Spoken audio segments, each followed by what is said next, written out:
దేవాదాయ శాఖ మంత్రి ఆనం రామనారాయణ రెడ్డి గారు నిన్న పత్రికల వారితో మాట్లాడుతూ జగన్మోహన్ రెడ్డి గారు మొన్న తిరుపతిలో జరిగినటువంటి దుర్ఘటనలో క్షతగాత్రులైనటువంటి వాళ్లను పరామర్శించడానికి రావటానికి ముందే వైసీపీ నాయకులు ఆ క్షతగాత్రులకు 18 మందికి డబ్బులిచ్చి చంద్రబాబు గారికి వ్యతిరేకంగా తిట్టమని చెప్పారు అని చేసినటువంటి ఆరోపణ ఎంత దారుణంగా ఉంది అంటే, మీ నిర్వాకం వలన 6 మంది మరణానికి గురైతే దానికి నైతిక బాధ్యత వహించి రాజీనామా చేయవలసినటువంటి స్థానంలో ఉన్నటువంటి మీరు జగన్మోహన్ రెడ్డి గారి మీద ఈ రకమైనటువంటి ఆరోపణ చేయటం ఒక సీనియర్ రాజకీయ నాయకుడిగా మీ స్థాయిని ఎంతగా దిగజార్చిందంటే, రాజకీయంగా ఇంత హీనంగా కూడా మాట్లాడగలరు మీరు అని నిరూపితం చేసుకున్నారు.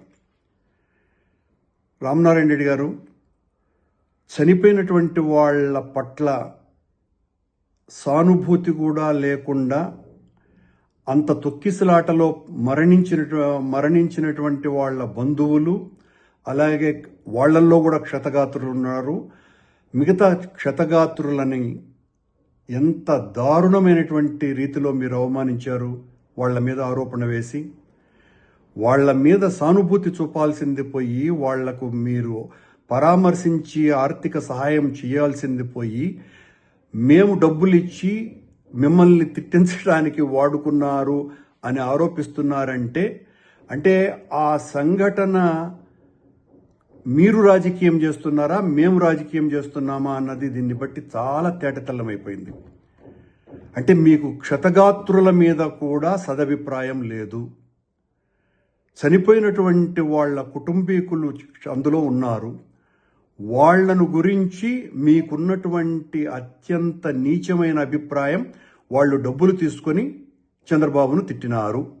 ఇది మీ ఆరోపణ. ఇంతకంటే దారుణం మరొకటి ఉన్నదా?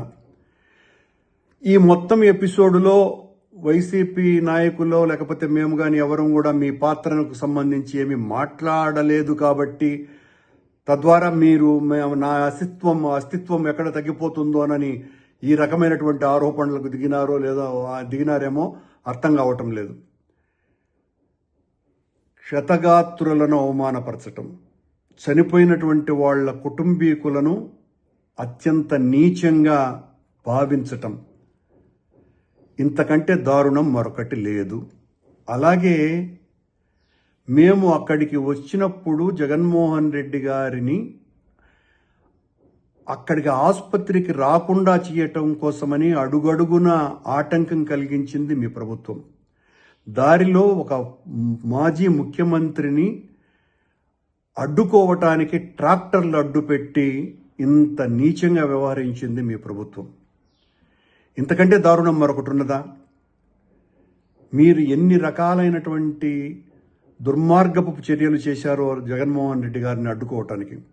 జగన్మోహన్ రెడ్డి లాంటి ఒక ప్రజానాయకుడు వచ్చినప్పుడు పోలీసులు కనీసమైనటువంటి భద్రత కూడా ఇవ్వకుండా, మేము ఆసుపత్రిలో పరామర్శించడానికి వస్తే పవన్ కళ్యాణ్ ఉద్దేశపూర్వకంగా ఆసుపత్రిలో దాదాపు 2 గంటలకు పైగా అక్కడ ఉండటం, జగన్మోహన్ రెడ్డి గారు వచ్చినారని తెలిసినప్పటికీ కూడా కావాలనే ఆయన్ను ఆసుపత్రిలోకి రానివ్వకుండా చేయటం కోసమని తన ప్రోగ్రామును మరింత పొడిగించుకోవటం, ఇవన్నీ మీ కళ్ళకు కనపడలా.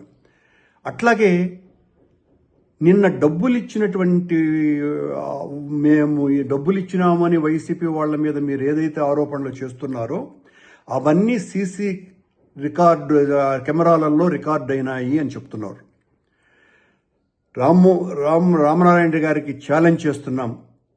అది నిజమైతే, మీరు నిజంగా దేవుడి మీద భక్తి కలిగినటువంటి వాళ్ళైతే ఆ సీసీ కెమెరాల ఫుటేజ్ని బయట పెట్టాలి. మేము డబ్బులు ఇచ్చినట్టుగా మీరు నిరూపించాలి.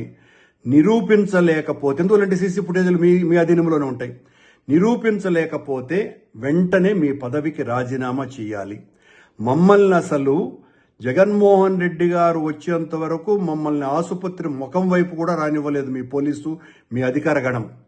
మేము డబ్బులు ఇచ్చి మీ చంద్రబాబు నాయుడిని తిట్టించినామని చెప్తున్నారు మీరు. అంటే చంద్రబాబు నాయుడు గారి పాలన మీద క్షతగాత్రులకు ఉన్నటువంటి అభిప్రాయం ఏందో చాలా స్పష్టంగా అర్థమైపోయింది. మీ ప్రభుత్వం మీద, మీ నాయకుడి మీద ఏ రకమైనటువంటి అభిప్రాయాలు ఉన్నాయని. దయచేసి వెంటనే మీరు సీసీ ఫుటేజీలని బయట పెట్టాలా, లేదా మీ పదవికి రాజీనామా చేయాలా.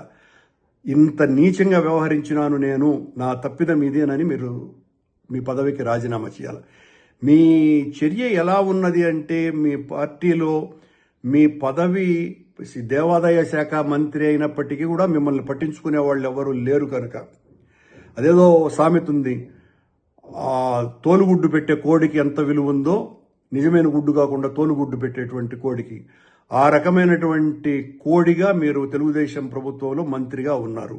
తోలు గుడ్లు పెట్టేటువంటి కోడిగా మీరు ఆ సీసీ ఫుటేజ్ని వెంటనే ఈరోజే బయట పెట్టాలి. మేము డబ్బులు ఇచ్చినట్టు నిరూపించాలి, లేదా పదవికి రాజీనామా చేయాలి.